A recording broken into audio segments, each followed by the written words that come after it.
শোনা শোনা, কেমন লাগছে? কেমন টেস্ট? আচ্ছা, থ্যাংক ইউ। আদিতিয়া কেমন হয়েছে? বলো কেমন হয়েছে? রিতম কেমন হয়েছে? Thank you. হ্যালো এভরিওয়ান, তো 5 তারিখ ছিল টিচার্স ডে। সেদিন তো কোনো সেলিব্রেশন হয়নি, তাই ডিসাইড করেছিলাম যে রবিবার দিন ছোটোখাটোভাবে সেলিব্রেশন করব।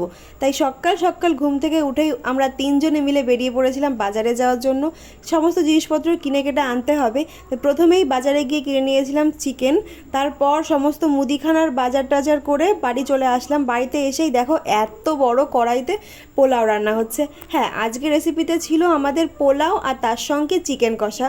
তো রান্না হতে হতেই আমার স্টুডেন্টরাও চলে আসলো এবং এই যে আমার 2 অমূল্য রতন, তো ওদেরকেও খেতে বসিয়ে দিলাম।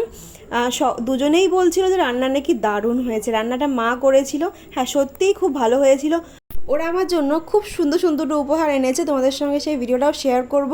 ভিডিওটা ভালো লাগলে একটা লাইক করে সাবস্ক্রাইব করে দিও। Bye bye.